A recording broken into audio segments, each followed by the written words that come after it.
Ay, good day mga kamots. Welcome back to our YouTube channel. Kahit nga na naglabas na ng FI version si Suzuki para sa Smash 115, hindi pa rin nila pina-phase out o inaalis sa market yung carb type nito. Kaya naman ngayong taon mga kamots, naglabas pa rin sila ng 2025 version or 2025 model nitong Suzuki Smash Carb 115, ang pinaka-legendary underbone coming from Suzuki. So kaya naman nandito tayo ngayon sa Suzuki Cycle Mar 10 Up Caloocan para alamin kung ano yung mga specs ang meron pa rin itong Suzuki Smash Carb 2025. Kaya naman huwag na natin patagalin pa yan, simulan na natin.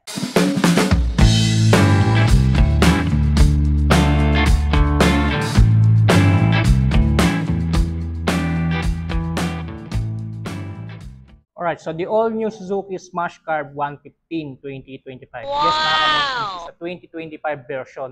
Although, gaya ng sinabi ko sa inyo kanina, although naglabas ng FI version na itong si Suzuki para sa Smash, hindi pa rin nila inaalis sa market itong carb kasi still marami pa naman bumibili nito at naghahanap pa rin naman itong carb type ni Suzuki Smash mga kamots, no? Dahil na rin sa katipiran ng gasolinang tinataglay nito. Ito nire-review natin na kulay mga kamots dito sa Suzuki Cycle Mar Metallic Blue.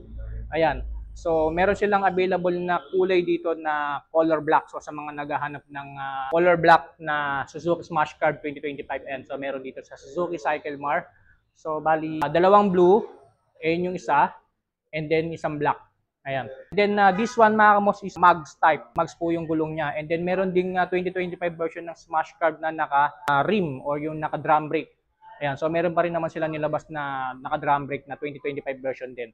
So ito na yung pinili kong review mga kamos kasi napakaganda ng kulay nito. And then this one is na naka mags type. Ayan. So sa looks and appearance niya, I think wala naman masyadong binago si Suzuki para sa Smash Carb. No? So ganun pa rin naman yung itsura niya. Headlight niya still nandito pa rin na medyo maliit ang hugis niya. Ayan. So sa turn signals, so dito rin nakapwesto. Naka-halogen bulb pa rin yung headlight niya. No? Meron pa rin tayong design dito na butas na para sa urban sa gitna. Nandito yung logo ni Suzuki sa gitna and then nakalagay dyan Smash. With the touch of white and red yung decals niya. Sa gilid niya nakalagay dyan is Suzuki. And then yung R. Suzuki Smash R. And then pagdating naman sa gilid niya, ayan, so nakalagay din dito, Smash Sports Underbone.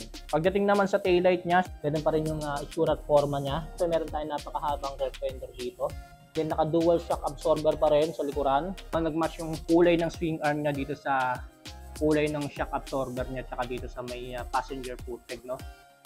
Chrome silver din. Wow! Ayan, so medyo makapal-kapal din yung ginamit na swing arm ni Suzuki para sa Smash Carb. No wonder kung bakit marami rin tumangkilik dito sa underbone niya ito coming from Suzuki. So ito po yung pinaka-chain and sprocket niya. Meron tayong mahabang tambucho dito na merong heat guard na stainless silver. Ayan. Meron pa rin siyang kickstart mga kamots in case na pumalya yung baterya natin or malobat yung baterya natin dito sa Suzuki Smash Carb. Ay, meron pa rin tayong backup na pang start, yung kickstart na hindi pa rin inalis ni Suzuki. Ayan, so preno sa likuran and then ito naman yung pinaka-engine ni Suzuki Smash Carb. Ayan, so naka-paint finish na gloss black. So nag-align din yung kulay ng front suspension niya, no?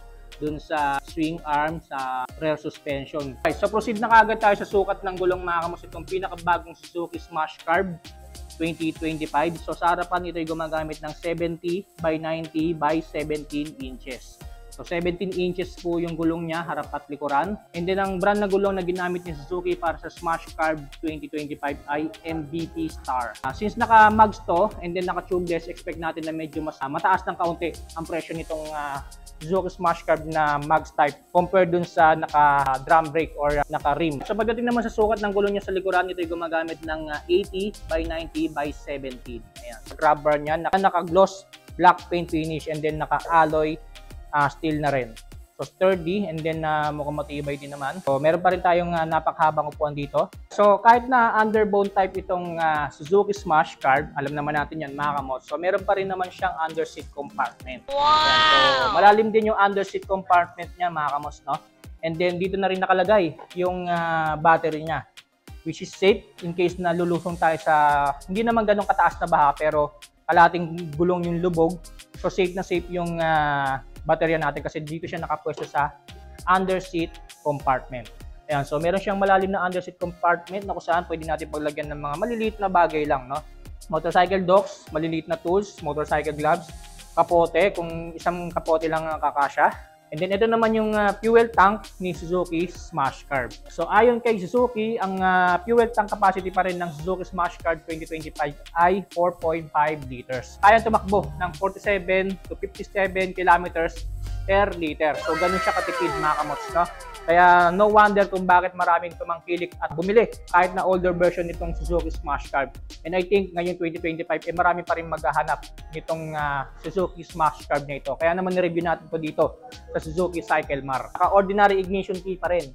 So sana ginawa na itong shutter key, no, ni Suzuki para kahit paano may added security. Pero it's not a big deal na pa rin naman yan mga kamos. Nasa pag-iingat nyo pa rin naman yan kahit na naka-ordinary ignition key siya. Basta ilalak nyo lang lagi yung sa manibela. Instrument panel niya na naka-fully analog display pa rin. Revealing pa rin naman lahat ng mga details dito and then napaka-accurate ng mga details na nandito na sa instrument panel niya. Odometer, speedometer, turn signals indicator, fuel gauge indicator mga kamots, and then high beam, low beam. And then gear indicator, neutral 1, 2, 3, 4. Ayan. And then nasa loob yung signature logo ni Suzuki. Sa mga buttons and switches naman, mga kamos, dito tayo sa left side. Meron tayong high beam, low beam dito. And then turn signals, left and right. Busina. And then pagdating sa busina niya, ang ganda ng kulay, kulay dilaw. Iniba dun sa ibang mga buttons and switches para kitang-kita. And then meron pa siyang choke dito sa ibaba niya. So carburetor type. So, supposedly talaga merong ganyang dapat na choke. Ayan, para in case na cold starting sa umaga, mahirap i-start. Ayan, so paganahin nyo lang sa gamit yung choke. And then sa right side naman, nandito yung electric push starter na color yellow din yung switch. Sa hand grip naman, ayan, so meron lang tayong ordinary hand grip dito. And then wala siyang bar end. Meron lang siya nag-iisang lever dito sa right side kasi naka semi-automatic style ang Suzuki Smash Carb mga kamas. And then yung Suzuki Smash FID naman, naka semi-automatic din yun. Ayan, so kaya isang lever lang dito para sa preno sa unahan. Ayan, so isa rin to mga kamos sa maire-recommend ko sa inyo kung kayo nagbabalak magmotor. Magkaroon ng motor na di cambio pero madaling i-maneho or i-drive mga kamos. So Suzuki Smash Carb, kilalang kilala na marami yan mga kamos, no? Ever since. So yan po yung looks and appearance mga kamos, itong pinakabagong Suzuki Smash Carb 2025. Kaya naman alamin na natin na iba pang engine specs at features nitong underbone nito coming from Suzuki. The all-new Suzuki Smash Carb 2025 still having a 113cc engine displacement, 4-stroke single cylinder, naka-single overhead cam with 2 bulbs. Taglay pa rin ito ang max power na 5.6 kilowatts at 7,000 RPM habang ang kanyang max torque ay 9 Nm at 4,000 RPM. Mayroong compression ratio na 9.6:1. Pagdating naman sa kanyang fuel system, of course, as I mentioned earlier, this one is a carburetor type. Isa sa mga sasabi kong advantage ng motor na ito dahil napakadali lang i-maintenance at napakamura lang ng maintenance fee ng mga decarburetor na motorsiklo tulad nito. Pagdating naman sa kanyang cooling system, naka-air-cooled pa rin ang isang ito. Pagdating naman sa kanyang starting system, combine ito ng electric at kick starter. Since naka-underbone type, gumagamit naman ito ng chain and sprocket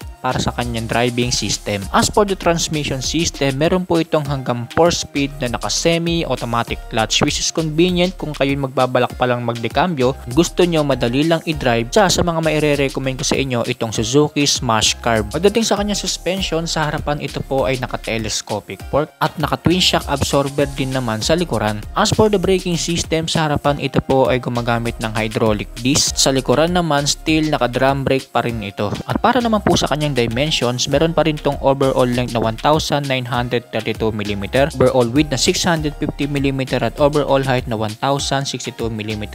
At meron pa rin itong seat height na 755mm habang kanyang ground clearance ay 153mm. At ang kabuang bigat pa rin ng motor nito mga kamos ay 91.7 kg. Yan ang engine specs at iba pang features itong pinakabagong Suzuki Smash Carb 2025. Kaya naman alamin na natin cash price at installment price ito dito sa Suzuki Cyclemar as of August 2025.